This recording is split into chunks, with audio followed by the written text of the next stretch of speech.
afternoon, students.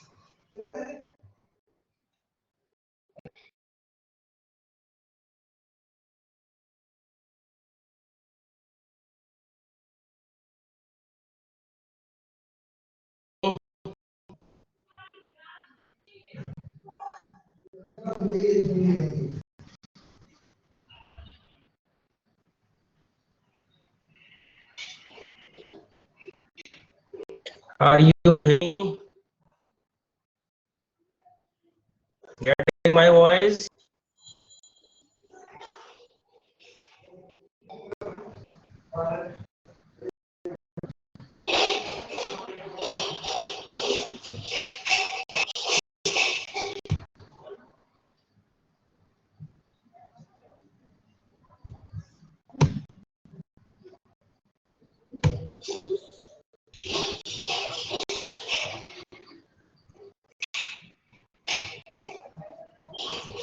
So, students, yesterday we have discussed using spectroscopy, little part of the rotational vibration spectroscopy. It means IR spectroscopy. IR spectroscopy is the vibrational spectroscopy, and next technique is the Raman spectroscopy. Is the number one rotational, number two vibration individually, or number three rotational and vibration combo. So first, I'm going to revise the important part of the IR spectroscopy.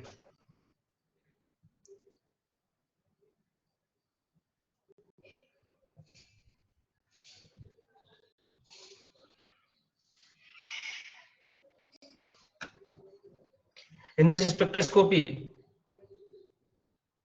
we are going to study infrared Raman and microwave spectroscopy. Microwave means totally based on the rotational. Infrared totally based on the vibrational. Raman totally based on the rotation itself, vibration itself, and rotational vibration both. Spectra of molecules in the gaseous phase. These techniques, these spectroscopies give the information regarding the functional group in the molecule. आप अच्छे जानते हैं what is the functional group. Suppose methyl alcohol है, methyl alcohol में जो functional group है that is hydroxyl. ऐसे में ना aldehyde है, aldehyde कोई aldehyde compound है, उसमें ग्रुप होगा. अगर कोई एसीटोन है या कोई कीटो ग्रुप कंटेंट, तो उसमें जो फंक्शनल ग्रुप कीटोन ग्रुप है. तो ये जो ग्रुप्स हैं होते हैं कि कंपाउंड्स में, वो बताता है हमारा IR spectroscopy.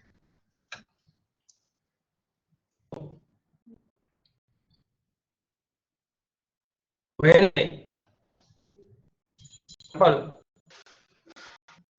placed IR spectroscopy, and the infrared light or infrared radiation is on a sample, and some part of the light is absorbed by the sample and some part of the light is transmitted. So we can say the intensity of infrared light is maximum than the intensity of transmitted light. So आपने ये UV पहले पढ़ चुके हैं.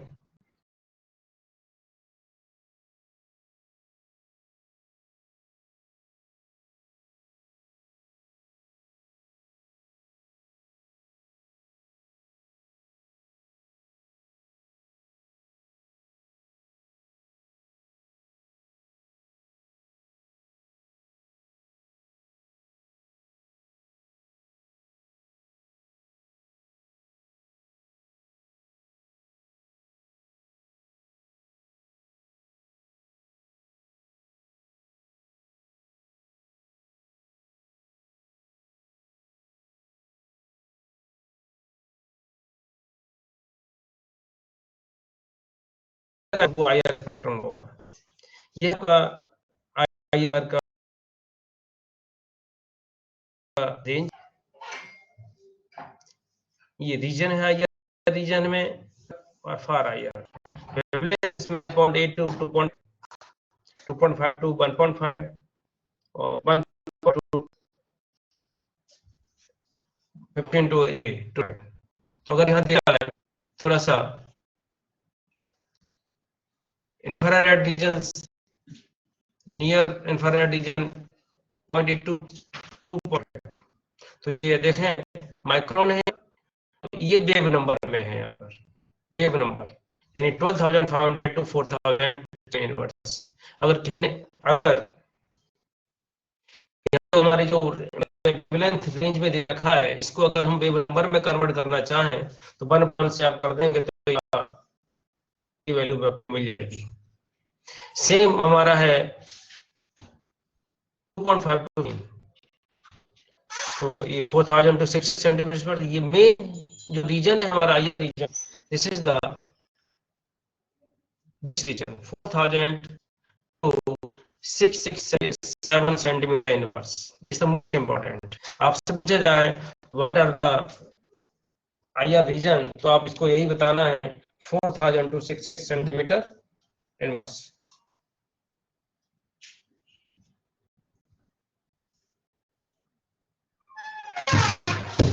So for infrared region 52 to 100, micron 67 to 100 centimetre inverse.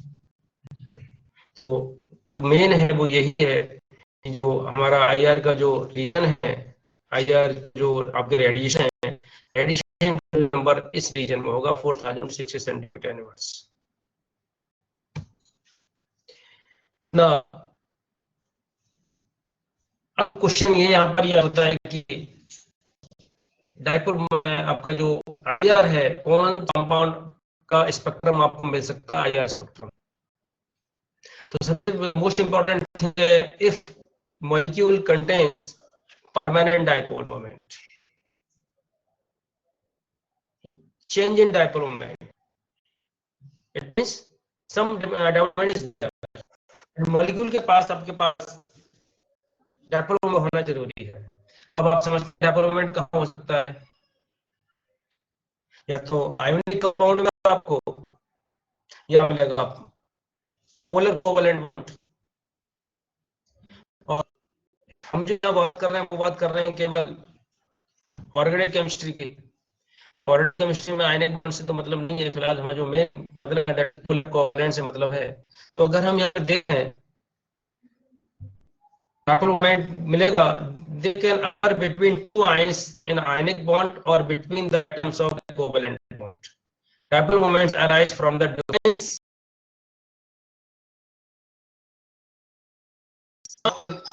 molecule। अगर HCl का consider करें, hydrogen chloride जो हाइड्रोक्लोरिक जो हाइड्रोजन क्लोराइड गैस है, उसमें अगर हम बॉन्ड को देखें HCl, पॉजिटिव HCl नेगेटिव, तो हाइड्रोजन एटम और क्लोरीन एटम के बीच में जो नेगेटिविटी डिफरेंस है, जिसकी वजह से हमारा ये कंपाउंड है परमानेंट डाइपोल मोमेंट शो करेगा। अगर परमानेंट डाइपोल मोमेंट शो करेगा तो ये कंपाउंड, इस कंपाउंड से IR में मिल सकता है, और जितना ज्यादा डिफरेंस होगा उतना ही उसका डेवलपमेंट ज्यादा होगा। Electronegativity difference, the distance between the charge separation is also the factor of size of the dipole moment। यानी कि अगर जो डिस्टेंस है, जो बॉन्ड है एटम के बीच में, वो भी है कि उसका जो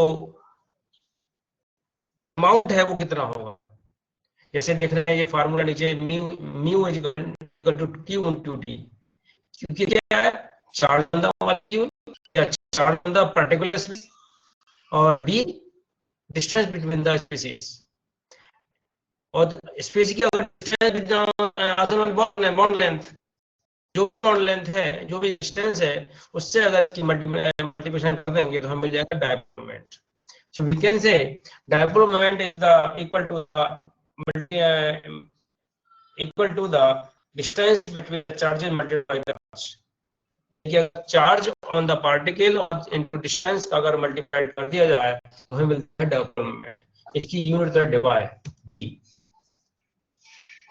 double moment analysis IS spectrum वो पहले हम बता चुके, जितना ज्यादा डायपोल मोमेंट होगा उतना आपका ग्रेटर डायपोल की वजह से आपकी जो बैंड पोजीशन है, जो पीक है, आपकी पोजीशन है, जो आएगा वो आपको इंटेंस अच्छा मिलेगा।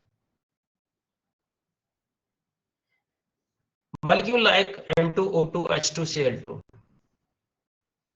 ये दोनों ही आप जो मॉलिक्यूल हैं दे आर द होमोएटॉमिक मॉलिक्यूल, और होमोएटॉमिक मॉलिक्यूल के अंदर आपका डायपोल मोमेंट नहीं होगा, जीरो होगा। तो ये जो मॉलिक्यूल है दे आर आईआर इनएक्टिव, का मतलब इन कंपाउंड का आईआर नहीं मिलेगा। This is that no change in the dipole moment during the vibration. अगर इन कंपाउंड को हम आईआर में रिप्लेस करेंगे तो जब ड्यूरिंग बाय स्ट्राइक करेगा आपके आईआर एडिशन से आपका ये कंपाउंड मॉलिक्यूल, तो इस कोई चेंज नहीं हुआ है इसके अंदर। But CO2 is infrared active, CO2 का आपको स्पेक्ट्रम मिल जाएगा। आपको अगर हम थोड़ा ऊपर है तो आपका आएगा C11O, तो it is a linear molecule. Okay fine.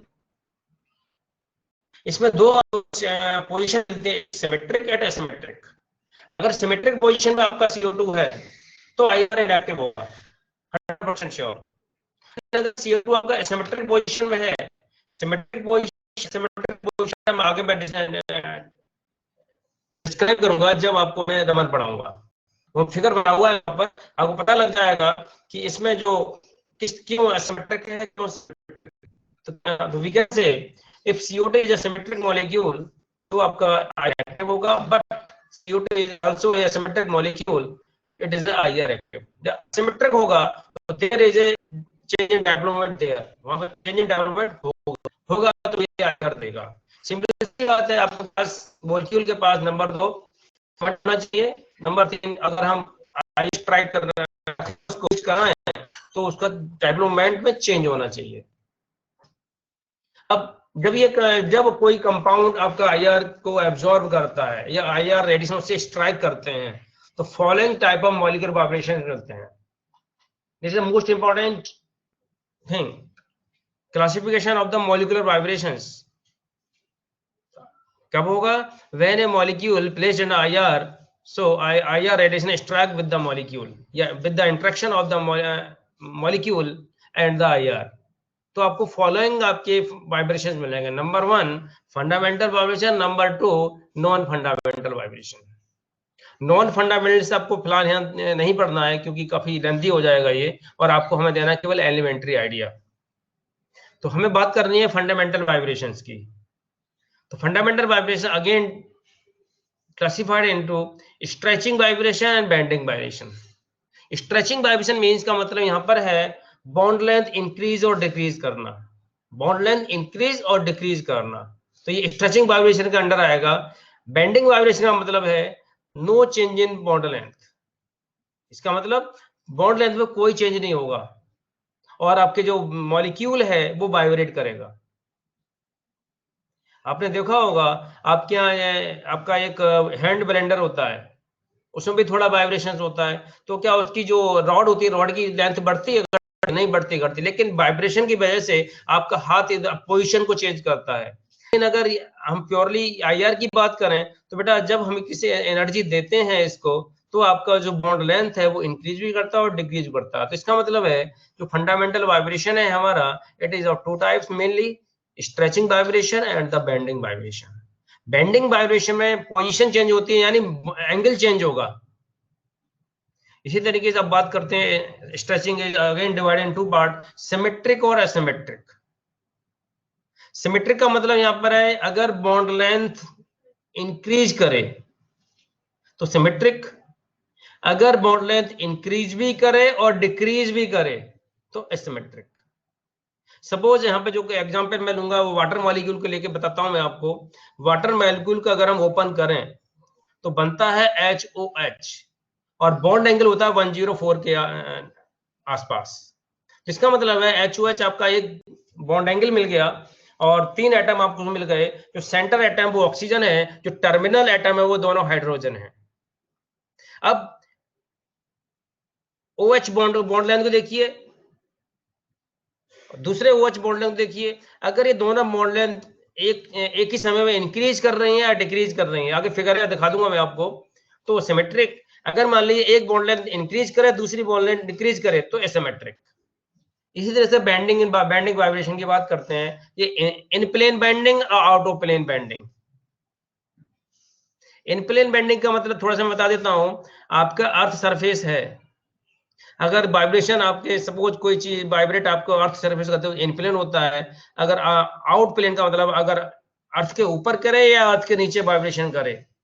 Example दे रहा हूं मैं आपको, अर्थ के ऊपर वाइब्रेशन करे या अर्थ के नीचे वाइब्रेशन करे, तो ये आउट ऑफ प्लेन हो जाता है।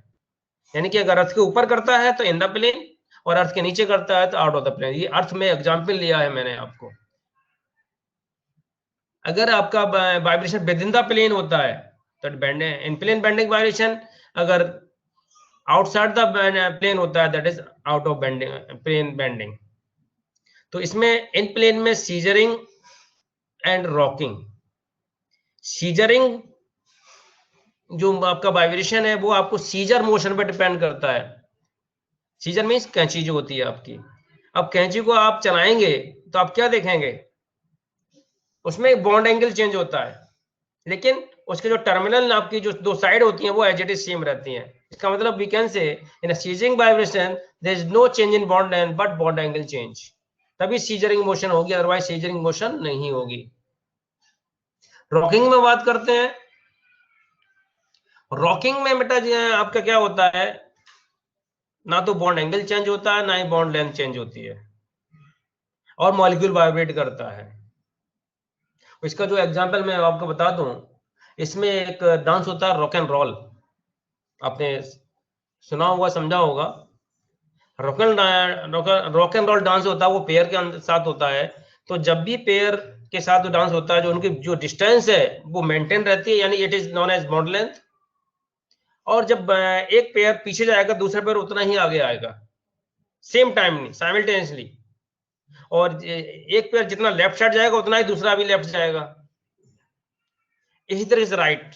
तो इसका मतलब है रॉकिंग मोशन में ना तो बॉन्ड लेंथ चेंज होती है ना ही बॉन्ड एंगल चेंज होता है, क्योंकि अगर आगे पीछे गए तो केवल आपकी पोजीशन चेंज हुई, ना को डिस्टेंस चेंज हुई, ना बॉन्ड एंगल चेंज हुआ।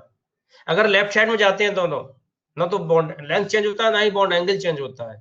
इसका मतलब in a rocking vibration no change in bond length as well as bond angle, but in a scissoring vibration no change in bond length but change in the bond angle. Out of plane की बात करते हैं, bagging and twisting. Waging का मतलब आप इतना समझिए, आप अपनी दो विक्ट्री का साइन फिंगर पर बनाएं। फिंगर बनाने के बाद इनको पैरेलल टू द अर्थ करें या पैरेलल टू द पाम करें। अपना दूसरा जो हैंड का पाम है उसको ऊपर उठाइए, मतलब आपका जो जहां फिंगर आपकी जॉइंट पोजीशन में, उनको आप पाम पर रखें और फिर ऊपर उठाएं और फिर थोड़ा नीचे करें। इसका मतलब यह है, अगर दोनों ही एटम अबव द प्लेन जाए या बिलो द प्लेन जाए, मैं ऑन द प्लेन की बात नहीं कर रहा हूं, above the plane below the plane, ये आउट ऑफ प्लेन का मतलब ही यही है।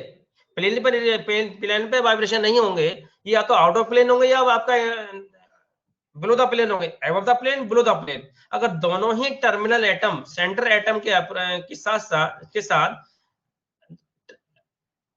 बिलो द प्लेन वाइब्रेट करें या above the plane vibrate, it is known as wagging. और अगर इन दोनों में से टर्मिनल एटम में से कोई एक अबव द प्लेन जाए, कोई एक बिलो द प्लेन जाए, तो उसे बोलते हैं ट्विस्टिंग। और अगर ढंग से और समझेंगे नेक्स्ट स्लाइड्स के साथ। ये देखिए, again it is the two types, stretching and bending. Stretching vibrations bond length changes with respect to the central atom. ये देख रहे हैं, ये सेंट्रल एटम ऑक्सीजन है आपका, ये आपके जो टर्मिनल एटम है ये आपके हाइड्रोजन है। आप देख रहे हैं ये वाला जो आपका पिक्चर है, इसमें जो दोनों टर्मिनल एटम है एक साथ डिक्रीज हो रहा है, एक साथ इंक्रीज हो रहे हैं, सो इट इज सिमेट्रिक। देख लीजिए, सिमेट्रिक में मतलब है दोनों ही टर्मिनल एटम है एक साथ डिक्रीज हो रहा है, एक साथ इंक्रीज हो रहे हैं, it is known as symmetric stretching vibration. तो both atoms move in and out with respect to central atom. तो सेंट्रल एटम बेटा यहाँ पर ऑक्सीजन है। इसी तरीके से सिमेट्रिक में देखिए, इसमें आपका एक एटम डिक्रीज हो रहा है, दूसरा एटम इंक्रीज कर रहा है बॉन्ड लेंथ। ये बॉन्ड लेंथ है, इंक्रीज और डिक्रीज। तो ये असिमेट्रिक मोशन हो गया। इट मींस वाइब्रेशन आपके हो गए असिमेट्रिक स्ट्रेचिंग वाइब्रेशन। इसमें in this vibration one atom moves in and another moves out with respect to the central atom. WRT का मतलब with respect to, one atom moves in and another atom moves out with respect to the central atom। यहाँ पर जो terminal atom है वो hydrogen है, अगर example लें तो सेंट्रल एटम आपका ऑक्सीजन हो गया। अगर दोनों में बॉन्ड लेंथ इंक्रीज और डिक्रीज करती है तो इसका मतलब वो सिमेट्रिक स्ट्रेचिंग वाइब्रेशन हुआ। अगर दोनों आप किसमें एसिमेट्रिक में एक एटम टर्मिनल हाइड्रोजन दूसरे टर्मिनल हाइड्रोजन से इंक्रीज और डिक्रीज करे तो ये हमारा एसिमेट्रिक हो गया। अब आता है बेंडिंग। बेंडिंग वाइब्रेशन हमारे 4 टाइप के होते हैं, ऑलरेडी डिस्कस कर चुके हैं। First two in the plane, second two out of the plane. Rocking and scissoring ये आपके इन द प्लेन आपके वाइब्रेशंस हैं, वैगिंग एंड ट्विस्टिंग आपके आउट ऑफ प्लेन वाइब्रेशन है। Rocking both atoms left to right with respect to a central atom. वही मैंने बताया, या तो दोनों एटम लेफ्ट में जाएंगे या दोनों एटम राइट में जाएंगे। तो देख लीजिए बेटा, ये जो पहला जो फिगर है ये, इसमें दोनों एटम लेफ्ट में जा रहे हैं, दोनों एटम राइट में जा रहे हैं। ये सेंट्रल एटम ऑक्सीजन है, टर्मिनल एटम आपका हाइड्रोजन है। देख रहे हैं आपका जो इसमें जो बॉन्ड एंगल, देखिए यहाँ भी बॉन्ड एंगल सेम है, यहाँ भी bond angle same, no change in bond length. दोनों ही लेफ्ट सेम डिस्टेंस कवर कर रहे हैं। तो इसका मतलब बॉन्ड लेंथ चेंज, बॉन्ड ना तो बॉन्ड एंगल चेंज होगा ना बॉन्ड लेंथ चेंज होगी। बॉन्ड लेंथ देखिए आपका चेंज नहीं हो रहा है। तो it is known as rocking in the plane vibrations. अब बात करते हैं scissoring, in the plane scissoring, यानी जो सीजरिंग जो वाइब्रेशन वो इन द प्लेन होता है। अब सीजरिंग मोशन देखिए, सीजर आपके सपोज ये टर्मिनल एटम आपके हाइड्रोजन है और ये सीजर की तरह बिहेव करे तो आप देख रहे हैं आपका बॉन्ड लेंथ सेम है, no change in bond length but bond angle change. Both atoms are approaches to each other और वाइस वर्सा। तो इसमें एक लाइन और इसमें ऐड होगा, वो ऐड होगी line, no change in bond length as well as bond angle. वो हाँ, no change in bond length but change in the bond angle. इसमें भी ना तो बॉन्ड लेंथ चेंज होती है ना बॉन्ड एंगल चेंज होता है रॉकिंग वाइब्रेशन में। इसमें बॉन्ड एंगल चेंज होता है बट बॉन्ड लेंथ सेम रहती है। इसको देखें, out of plane wagging, out of plane twisting. अब देख रहे हैं दोनों एक साथ पास आ रहे हैं, दोनों एक साथ दूर जा रहे हैं। ऐसा नहीं है कोई एक दूर जा रहा है कोई पास जा रहा है। इसको एक तरीके से और समझ लीजिए, पिक्चर कैसे बनाएंगे इसकी, फिगर कैसे बनाएंगे। तो आपको एनिमेशन दिखा रहा हूं मैं आपको। तो फिगर बनाने कुछ नहीं करना आपको, सेंटर में आपका ऑक्सीजन लगाएं और टर्मिनल में हाइड्रोजन एटम बना दें, टर्मिनल में हाइड्रोजन एटम बना दें। तो टर्मिनल हाइड्रोजन एटम बन जाएगा तो क्या होगा, अगर आप इसकी बात करें आउट ऑफ प्लेन वैगिंग की, तो क्या करेंगे आप दोनों ही एटम के ऊपर पॉजिटिव चार्ज लगा देंगे, यानी ये एबव द प्लेन हो गया। दोनों ही टर्मिनल हाइड्रोजन एटम का पॉजिटिव चार्ज, इसका मतलब है ये अबव द प्लेन। अगर दोनों पर नेगेटिव चार्ज लगा देंगे तो ये आपका बिलो द प्लेन हो गया। तो नियर फॉर तो आप नहीं दिखा पाएंगे इसमें। तो सिंपल सी बात यही है, अगर आप इनमें पोजीशन दिखाना चाहें तो ऑक्सीजन को सेंटर में रखें, दोनों हाइड्रोजन टर्मिनल लगा, दोनों को ऐड करना बॉन्ड लेंथ के थ्रू। अगर हाइड्रोजन पे पॉजिटिव लगाते हैं तो ये अबव द प्लेन हुआ। अगर नेक्स्ट फिगर में आप दोनों में नेगेटिव लगाते हैं तो ये हमारा बिलो द प्लेन हो गया, और वाइब्रेशन का नाम हो गया वैगिंग। ट्विस्टिंग की बात करते हैं। ट्विस्टिंग में अगर आप एक एटम पर पॉजिटिव लगा देंगे, दूसरे पे आपको नेगेटिव लगा देंगे, तो ये आप ये समझेंगे एक बिलो द प्लेन जा रहा है, एक अबव द प्लेन है। यानी वन एटम पर पॉजिटिव, वन एटम पर नेगेटिव चार्ज अगर मतलब पॉजिटिव साइन लगाएंगे, इज नॉट ए चार्ज, बस हम एक रिप्रेजेंट कर रहे हैं कि अगर प्लेन से ऊपर है, अबव द प्लेन है तो पॉजिटिव, अगर बिलो द प्लेन है तो नेगेटिव। तो इसका मतलब अगर ट्विस्टिंग में क्या करना है आपको कि अगर एक पॉजिटिव साइन लगा दें, एक नेगेटिव लगा दें, तो ये ट्विस्टिंग बन जाता है। और ट्विस्टिंग में जो होता है, one atom moves up and another atom moves down. Up down का आप शो ऐसे नहीं कर पाएंगे। अप डाउन का मतलब ये सिंपल से यही है कि पॉजिटिव और नेगेटिव साइन आप लगाएंगे, ऊपर जाएगा तो पॉजिटिव लगा दीजिए, नीचे जाए तो नेगेटिव लगा दीजिए। वैगिंग में आप क्या लगे, बोथ एटम्स मूव्स अप और डाउन, अप और down with respect to central atom. इसमें आप दोनों एटम, दोनों टर्मिनल एटम पर अगर पॉजिटिव साइन लगा देंगे तो अप हो गया, यानी अबव द प्लेन हुआ। अगर दोनों एटम पर नेगेटिव साइन लगा देंगे तो ये बिलो द प्लेन हो गया, डाउनवर्ड हो गया with respect to the central atom. तो बेटा ये it is the most important topic, जो कि कई बार एग्जाम में पूछा जाता है, ये आता है explain molecular vibration in the IR spectroscopy, और we can say discuss the fundamental molecular vibration of the spectro IR spectroscopy. तो आप पहले इनका क्लासिफिकेशन शो करेंगे, यानी टॉप में बनाएंगे लाइक दैट दिस वन, ये मॉलिक्यूलर वाइब्रेशन आ गया, फंडामेंटल नॉन फंडामेंटल इसको आप छोड़ दीजिए, कोई मतलब नहीं है आपके सिलेबस में, पढ़ने के लिए इतना ही है। फिर फंडामेंटल को स्ट्रेचिंग एंड बेंडिंग, स्ट्रेचिंग में change the bond length, bending में no change in bond length, change the position, otherwise change the bond angle और not change the bond angle. Symmetric asymmetric stretching हो गए, bending में in plane out of plane हो गया, in plane में टू आपके सीजरिंग एंड रॉकिंग, और आउट ऑफ प्लेन में वैगिंग एंड ट्विस्टिंग। इसके बाद आपको ये लिखना है, फिगर बनाना है, लिखना है। स्ट्रेचिंग यहाँ पर शो कर है, तो आपको ये फिगर अभी आप देखो, इसको कैसे दिखाओगे, इसमें दिखाएंगे हम फिगर में कॉपी के ऊपर, अगर इंक्रीज, दोनों इंक्रीज कर रहे हैं तो एरो साइड में लगा दीजिए टुवर्ड्स टर्मिनल एटम। एरो किधर लगाएंगे, टुवर्ड्स टर्मिनल एटम, इसका मतलब है आपकी बॉन्ड लेंथ इंक्रीज हो रही है। अगर एरो आप टुवर्ड्स सेंट्रल एटम की तरफ लगाएंगे तो आपकी बॉन्ड लेंथ डिक्रीज हो रही है। तो ये हो गया आपका सिमेट्रिक का साइन।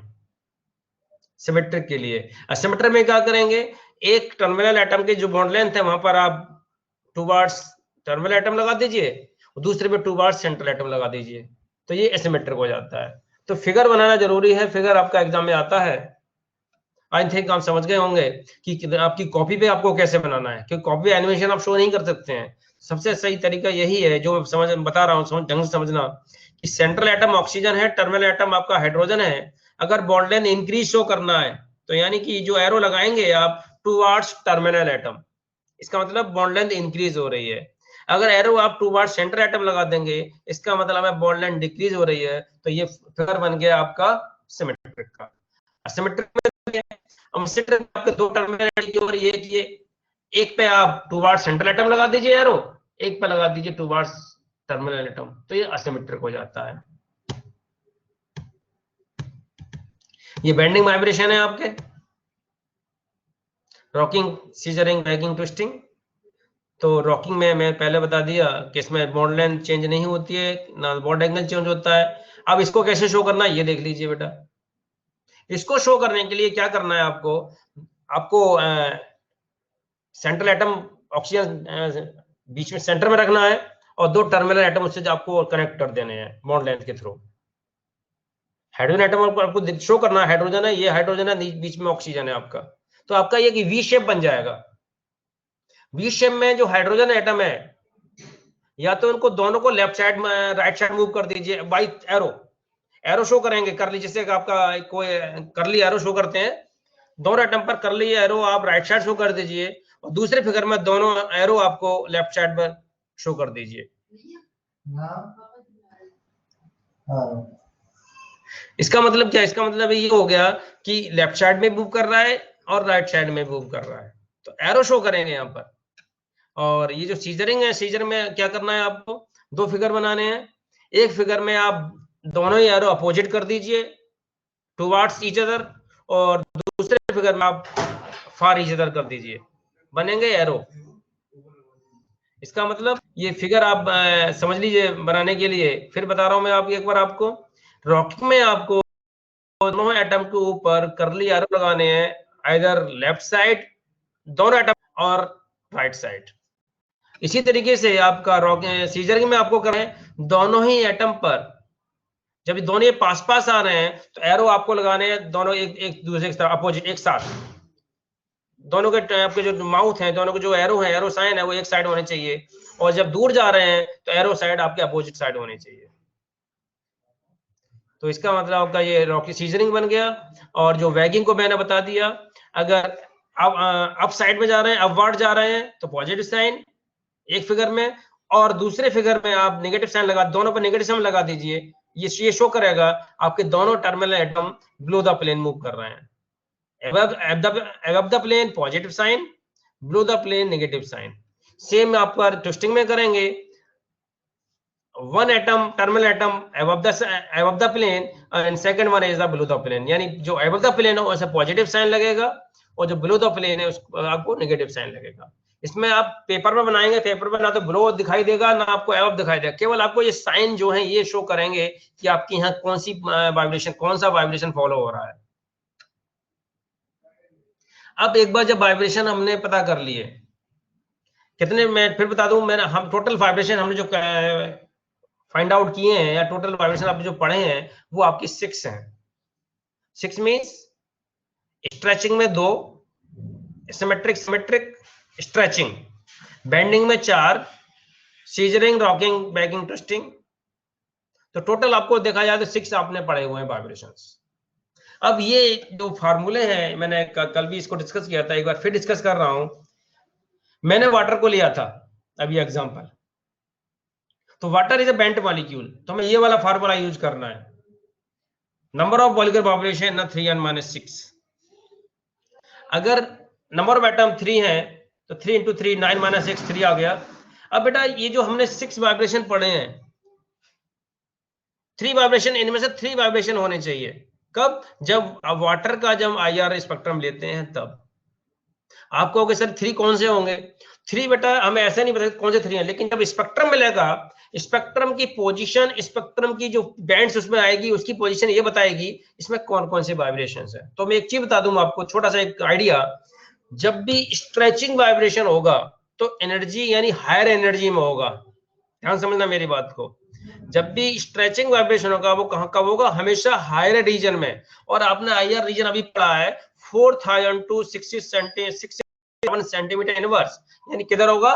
4000 की साइड में। कौन सा? Stretching vibration. और जब भी बेंडिंग वाइब्रेशन होगा वो आपका होगा 667 की साइड में, यानी लोअर रीजन की साइड में। ध्यान समझिए, जहां वेव नंबर ज्यादा है वो हायर रीजन हो गया, जहां वेव नंबर कम है वो आपका लोअर रीजन हो गया।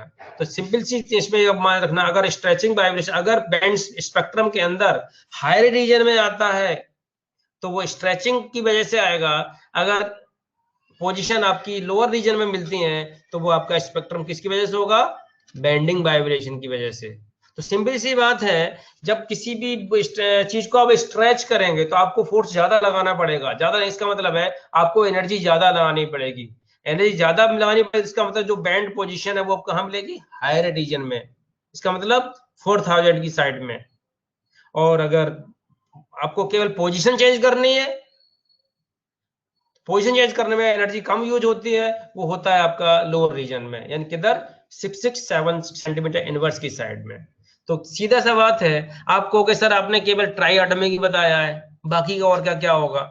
सपोज बेंजीन है आपके पास, ध्यान समझना, benzene is a organic compound, और बेंजीन में अगर एटम की बात करें तो C6H6 होते हैं। Got it? C6H6, total number of atom कितने हो गए? 12। इसका मतलब है benzene is a bent molecule, तो 12 × 3 - 6, तो 36 माइनस 6 30 हो गया, यानी इसमें 30 वाइब्रेशन आपको मिलेंगे। आपको अगर सर आपने 6 पढ़ाए 30 कहां से आ गए? अब बेटा यहाँ पर 3 एटम के कॉम्बो कॉम्बिनेशन बनाइए आप। बेंजीन के अंदर 6 को आप 3 एटम में कन्वर्ट कर लीजिए, तो आप पता लग जाएगा आपको कि वाइब्रेशन कितने मिलेंगे। हाँ, टाइप यही होगा 6, लेकिन नंबर ऑफ टाइप्स बढ़ जाएंगे। जैसे मान लीजिए मैं एक सेट की बात करूं, HCH, ये बेंजीन का एक स्ट्रक्चर मैंने ले लिया है, HCH, सी से एसिस होता है, HC और फिर दूसरा मुझे C आएगा, तो इसमें जो बनेगा आपका जो एक बॉन्ड एंगल बनेगा HC और C के बीच में, C, अब बेंजीन की जब आप स्ट्रक्चर बनाएंगे आप, तो HC और दूसरा जो कार्बन है, तो वहां पर क्या होगा, CH, C और C जो कार्बन है, यानी 3 एटम मिल गए आपको। सेंट्रल कार्बन आपका हो गया एक टर्मिनल कार्बन हाइड्रोजन हो गया, दूसरा टर्मिनल एटम आपका कार्बन हो गया। 3 के आपने सेट बना लीजिए। अब देख लीजिए कितने आपको वाइब्रेशन मिल सकते हैं। तो अगर इसी तरीके से अगर एसीटोन की बात करें, एसीटोन का फार्मूला होता है CH3COCH3, और अगर आप यहाँ पे नंबर ऑफ एटम की बात करें तो आपके 3 कार्बन हो गए, 6 हाइड्रोजन हो गए और 1 ऑक्सीजन हो गया। टोटल को अगर जोड़ दिया जाए तो 3 कार्बन, 6 हाइड्रोजन, 9 और 1 ऑक्सीजन 10 हो गए। तो 10 इंटू 3 30, 30 माइनस 6 24, यानी इस केस में मिलेंगे आपको 24 वाइब्रेशंस, मॉलिक्यूलर वाइब्रेशंस, लेकिन मिलेंगे उन 6 में से ही। कौन से मिलेगा ये बताएगा इसका स्पेक्ट्रम। तो स्पेक्ट्रम से आपको कोई लेना देना नहीं है। स्पेक्ट्रम के लिए तो क्या मतलब बेटा होता है कि it is the study of the PhD level. तो केवल आपको ये बताना है कि कितने फंडामेंटल वाइब्रेशंस होते हैं, कि इनका फार्मूला क्या है and how to they calculate. अगर आपको कोई मॉलिक्यूल दे दिया जाए तो आप उससे ये पता कर सकें कि इसमें वाइब्रेशन कितने मिलेंगे आपको। जैसे सपोज मिथाइल अल्कोहल है CH3OH, तो CH3OH कितने हो गए बेटा आपके यहाँ एटम? 6, एक कार्बन, 4 हाइड्रोजन और 1 ऑक्सीजन। तो methyl alcohol is A band molecule, तो फार्मूला लगेगा 3n माइनस 6, तो 6 इंटू 3 9, 9 माइनस 6 कितने हो गए? 6 इंटू 3 18, 18 माइनस 6 12, यानी 12 आपको फंडामेंटल वाइब्रेशन, मॉलिक्यूलर वाइब्रेशन मिलेंगे। नंबर ऑफ कितने? मॉलिक्यूलर वाइब्रेशन 12, और 12 में आप देख लीजिए कि मिलेंगे इन 6 में से ही आपको कोई ना कोई, पर मिलेंगे 12। हो सकता है 2 सिमेट्रिक मिल जाए, 2 सिमेट्रिक मिल जाए स्ट्रेचिंग, हो सकता है 4 आपको बैंडिंग मिल जाए, बैंडिंग में हो सकता है 2 रॉकिंग मिल जाए, 2 सीजरिंग मिल जाए, हो सकता है 2 ट्विस्टिंग और 2 आपके वैगिंग मिल जाए। तो ये डिपेंड करता है स्पेक्ट्रम के ऊपर। हमें केवल यहाँ इतना ये बताना है कि अगर कोई पर्टिकुलर कंपाउंड कितने वाइब्रेशन देगा, कितने टाइप के मॉलिक्यूलर वाइब्रेशन देगा, तो ये फार्मूले हैं। इन फार्मूले से हम पता कर सकते हैं कि जो पर्टिकुलर कंपाउंड है या पर्टिकुलर मॉलिक्यूल है वो कितने वाइब्रेशन आपको देगा। कैलकुलेशन है बेटा, ये कैलकुलेटेड फार्मूले हैं। इनका डेरिवेशन है, लेकिन डेरिवेशन आपके सिलेबस में नहीं है, इसलिए मैंने आपको वो नहीं बताया है। मैं आपको यहाँ उतना ही बता रहा हूँ जितने आपके लिए अच्छा है, जितना एग्जाम के पॉइंट ऑफ व्यू से अच्छा है। अभी मैंने बताया आपको कि जो IR रीजन है वो 4060 सेंटीमीटर इनवर्स होता है, ठीक। यहाँ पर अब हमने इसको दो पार्ट में डिवाइड कर दिया। 4000 से 667 को 2 टाइम में डिवाइड कर दिया।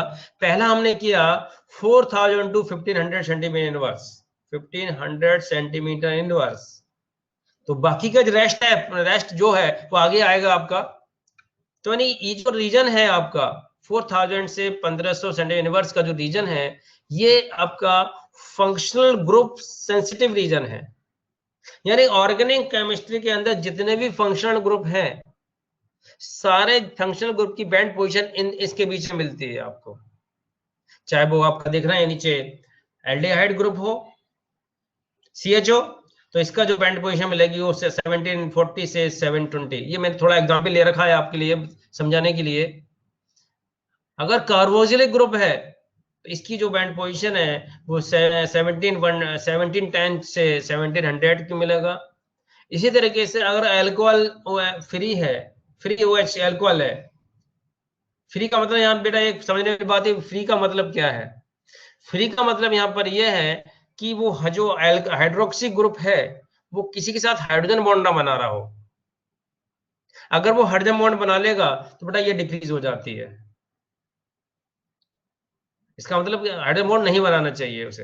अब जैसे अल्कोहल है, फिनॉल है, फिनॉल में हाइड्रोक्सी ग्रुप है, हाइड्रोक्सी ग्रुप है तो ये हाइड्रोजन बॉन्ड बनाएगा नहीं बनाएगा? नहीं बनाएगा। तो इसका मतलब ये फ्री होता है। इसकी जो हाइड्रोक्सी ग्रुप की जो बैंड पोजीशन होगी वो 36.5 टू 53.590 के बीच में होगी। तो ये मैं थोड़ा सा एग्जांपल आपको लिया है। इसी तरीके से अल्कोहल हाइड्रोजन बॉन्डेड, देख रहे हैं मैंने अभी बताया, अगर हाइड्रोजन बॉन्डिंग नहीं है तो ये होगा, और अगर हाइड्रोजन बॉन्डिंग हो जाएगी तो फिर ये डिक्रीज होकर नीचे आ जाती है। तो ये बता देता है कि हमारा अल्कोहलिक ग्रुप जो हाइड्रोक्सी ग्रुप है दैट इज फ्री और बॉन्डेड। अगर हाइड्रोजन बॉन्ड होगा तो डिक्रीज हो जाता है वेव नंबर, ये वेव नंबर में है, ध्यान समझना। और वेव नंबर होता है 1/λ, यानी वेव लेंथ को अगर रेसिप्रोकल कर दें तो वेव नंबर में कन्वर्ट हो जाता है। तो ये मैंने पर्टिकुलर ग्रुप के आपको बता दिए कि एल्डिहाइड है तो आपको ये इस रेंज में मिलेगा इसका बैंड पोजीशन। कार्बोक्सिलिक ग्रुप है तो इस पोजीशन मिलेगा। ये सारे के सारे जितनी पोजीशन है वो 4000 से 1500 सेंटीमीटर इनवर्स के बीच में आता है। इसका मतलब it is a functional group sensitive region, और we can say with the help of this group region we can detect the different type of functional group. अब क्लियर हो रही है? तो ये आपको एक दो ये याद रखना, बाई चांस पूछ लेता है कि right the two functional groups with respect to the their frequency region। तो ये फ्रीक्वेंसी या रीजन है, आप इसको याद कर लीजिए। कभी कभी पूछ लेता है, कभी कभी नहीं पूछता है। तो ये तब पूछता है जब आप अनलकी हैं, अदरवाइज सीधा क्वेश्चन आता है what are the molecular vibrations and explain it. Simple molecular vibration आपको लिखना है। दूसरा आपका ये फंक्शनल ग्रुप रीजन क्या है, ये 2 नंबर मिलता है। आपका आईआर रीजन क्या है, आईआर रीजन 4060 सेंटीमीटर इनवर्स। इसी को टोटल में डिवाइड करते हैं हम इसको। पहला फंक्शनल ग्रुप रीजन ये 4050 सेंटीमीटर इनवर्स होता है, और दूसरा जो आता है इसका जो नेक्स्ट रिमेनिंग पार्ट है 1500 से 6 सेंटीमीटर इनवर्स के बीच जो पार्ट से बोलते हैं फिंगरप्रिंट रीजन। ये देख लीजिए यहाँ पर मैंने कुछ फंक्शनल ग्रुप की जो फ्रीक्वेंसी दी है, these are the functional group, these are the frequency change and the mode of vibration। तो फ्रिक्श का मतलब 36 सेंटीमीटर इनवर्स। स्ट्रेचिंग का एसटीआर का मतलब स्ट्रेचिंग, यानी वो स्ट्रेचिंग है। और देखते हैं बेटा स्ट्रेचिंग है तो हायर वेव नंबर में है।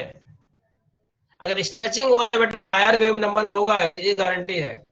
अगर स्ट्रेचिंग नहीं होगा तो हायर वेव नंबर में नहीं होगा, वो होगा आपका लोअर वेव नंबर। अब देख लीजिए इसको, यहाँ देखें CO फ्री ये ग्रुप है, चाहे वो कार्बोक्सिलिक ग्रुप का हो, एल्डिहाइड ग्रुप का हो, चाहे वो आपका कीटोन का हो। देख लीजिए इसका क्या नाम लिखा हुआ है, OH बेंडिंग, देख रहे हैं OH बेंडिंग एल्डिहाइड बात हो रही है यहाँ पर इसकी, और एल्डिहाइड में आपका CHO CB अटैच रहता है। इसका मतलब है ये आपका जो है प्लेन बेंडिंग, प्लेन बेंडिंग समझ रहे हैं आप? या इसका मतलब बेंडिंग वाइब्रेशंस मैंने पहले बताया था, बेंडिंग वाइब्रेशन लोअर रीजन में मिलता है। प्लेन है बेटा, प्लेन का मतलब है प्लेन में कौन कौन से आपके वाइब्रेशन, रॉकिंग एंड सीजरिंग, तो इन दोनों में से कोई एक होगा।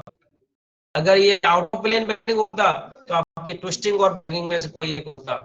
इसी जगह NH2 ग्रुप को देख लीजिए, अमीनो ग्रुप को, ये मिलता है आपका 553 सेंटीमीटर से, और ये आपका में एक बुक खत्म हो गया है इसमें, तो माइनस खत्म नहीं है। तो ये देख होता है NH असिमेट्रिक और NH सिमेट्रिक।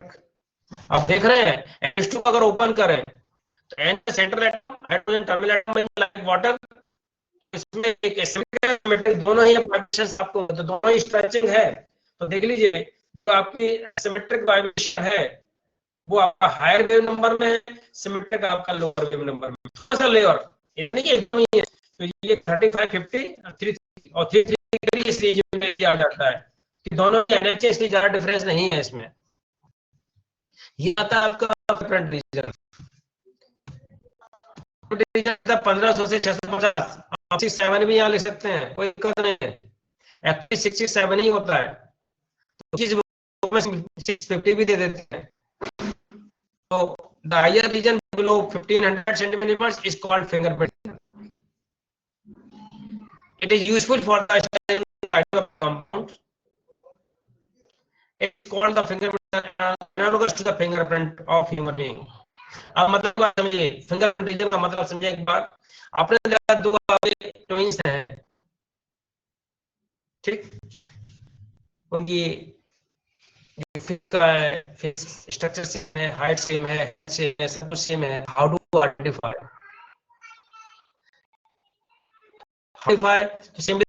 फिंगरप्रिंट ले लीजिए। फिंगरप्रिंट कभी किसी भी पर्सन मैच नहीं करते, ये 2% है, अगर ट्विंस हैं उनको मैच नहीं करते।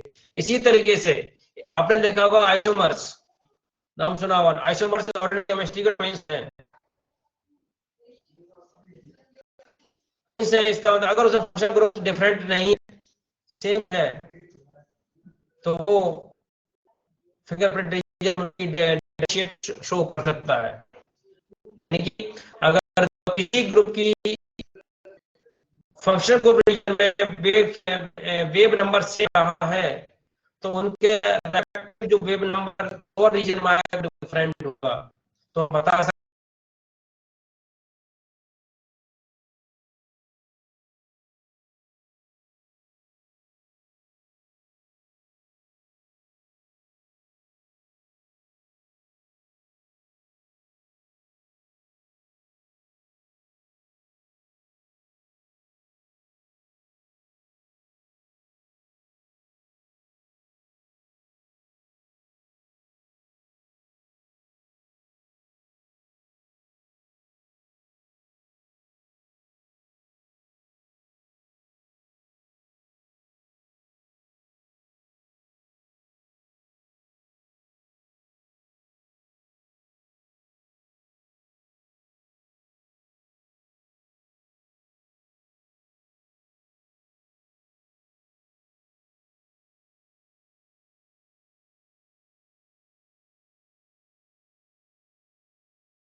ये देख लीजिए, मैंने एक चार्ट बनाया, चार्ट है आपके पास, देखिए मैंने फिंगरप्रिंट रीजन को 3 रीजन में डिवाइड कर दिया है।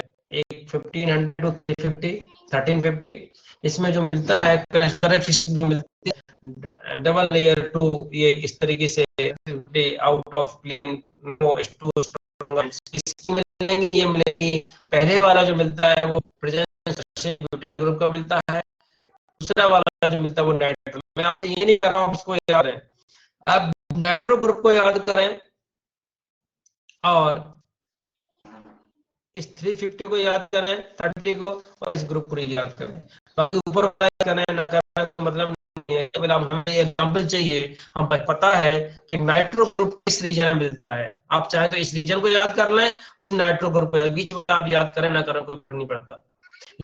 अब एग्जाम्पल रीजन आपको पता होना चाहिए और सही एग्जाम्पल पता चाहिए।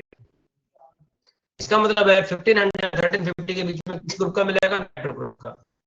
अब 1350 टू 1000 नंबर है। अब देख लीजिए इसमें आपको अल्कोहल है, इलेक्ट्रॉन एनहाइड्राइड्स है, प्राइमरी अल्कोहल है, ईथर्स है। तो ये डिफरेंट हमने ये स्ट्रेचिंग रखी है। आप केवल इनके एग्जांपल दीजिए और इस ग्रुप दीजिए, सिंपल। इसके बाद लास्ट जो आता है बिलो 1000 सेंटीमीटर, बिलो का मतलब 1000 से 6-7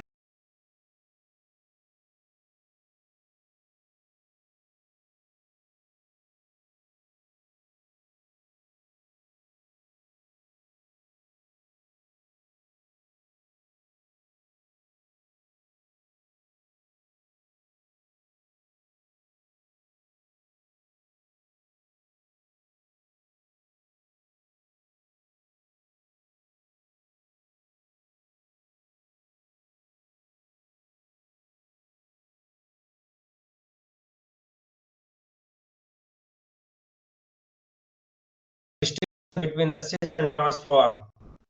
cis और trans का जो ज्योमेट्रिकल आइसोमर्स होते हैं उसको डिफरेंशिएट कर सकते हैं विद द हेल्प ऑफ उसकी जो बैंड पोजीशन मिलेगी लो 1000 सेंटीमीटर इनवर्स मिलेगी। तो मैं आप इसको याद मत रखिए, रीजन को याद करिए, यानी कि नंबर रीजन 300 से 667 होता है।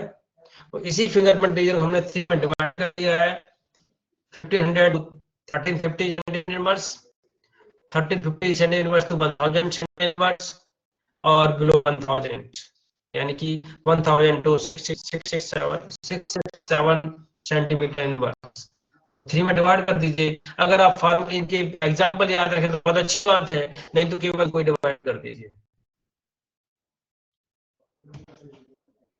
ये एप्लीकेशन से आया कि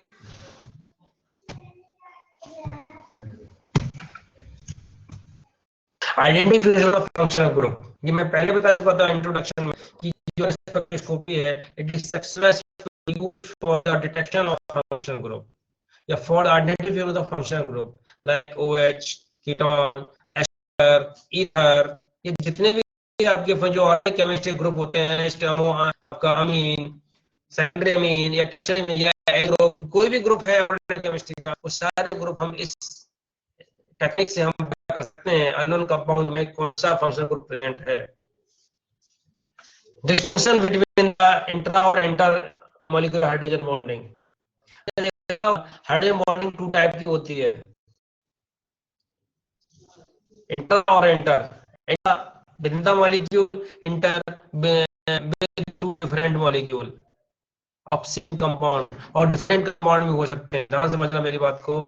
इंटर का मतलब इंटर मॉलिक्यूलर बॉन्डिंग का मतलब है it is arises between the 2 different molecule of same compound और may be different compound. Same compound means water molecule, अगर वाटर मॉलिक्यूल है तो उसमें जितने मॉलिक्यूल वाटर के हैं वो सारे के सारे इंटर मॉलिक्यूलर हाइड्रोजन बॉन्ड के साथ अटैच करेंगे। और अगर मैं इसमें अल्कोहल मिक्स कर दूं वाटर के साथ में तो 2 मॉलिक्यूल आपके डिफरेंट मॉलिक्यूल हो गए, डिफरेंट कंपाउंड हो गए। इंट्रा का मतलब है विद द मॉलिक्यूल इंटर आपकी हाइड्रोजन बॉन्ड मिलेगी। अब कहने का मतलब कि हाउ यूज, तो हाइड्रोजन इसका मतलब है हाइड्रोजन बॉन्ड हाइड्रोजन शो करेगा, लेकिन कहां रीजन में, लेकिन it is differentiate in the lower wave number region, यानी कि 1500 से 667 के पास। तो हम पता कर सकते हैं कि इंट्रा है या एड है। अगर मैं आपसे बात करूं कि इन दोनों ही हाइड्रोजन बॉन्डिंग में किसकी बॉन्ड स्ट्रेंथ ज्यादा है, इंटर की या इंट्रा की, बच्चों को पता है तो प्लीज माइंड में रखना। मैं बताता हूं, अगर दोनों ही बॉन्ड स्ट्रेंथ की पता कर स्ट्रेंथ का आप कंपेयर करें intra hydrogen bonding and hydrogen bonding, तो बेटा इंटर हाइड्रोजन बॉन्डिंग का बॉन्ड स्ट्रेंथ ज्यादा होता है, इंट्रा का कम होता है।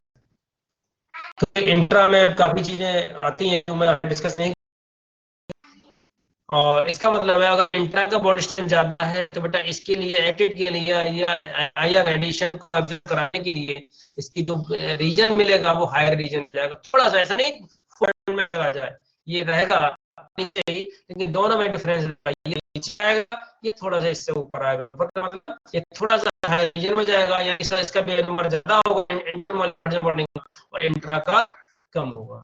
इन द स्ट्रक्चर एलुसिडेशन का मतलब है identification of the structure of the compound. Suppose methyl alcohol है,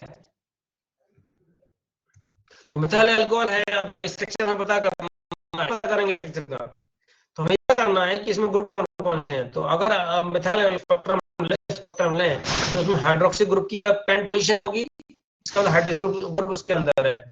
CH3 जो आपका मिथाइल ग्रुप है, इसमें को और थोड़ा फ्रेगमेंट करें तो HCH2 बनता है। जैसे कि इथाइल अल्कोहल में CH3 CH2 OH बनता है, CH2 जो एनाडोगेन सीरीज का मेंबर है तो वो बनता है, तो इसका मतलब CH2 is also A group. तो इससे पता लग जाता है कि हमारा अननोन कंपाउंड कौन सा है। जो अननोन कंपाउंड स्पेक्ट्रम आता है और उस अननोन कंपाउंड के स्पेक्ट्रम को नॉन कंपाउंड के स्पेक्ट्रम के साथ कंपेयर करते हैं, अगर दोनों ही कोइंसाइड कर जाते हैं तो हमारा अननोन कंपाउंड पता लगता है कौन सा कंपाउंड है। आइडेंटिफिकेशन सेम चीज यही है। तो बेटा आज इतना ही, थैंक यू वेरी मच। कल शुरू करेंगे रमा भी। Thank you very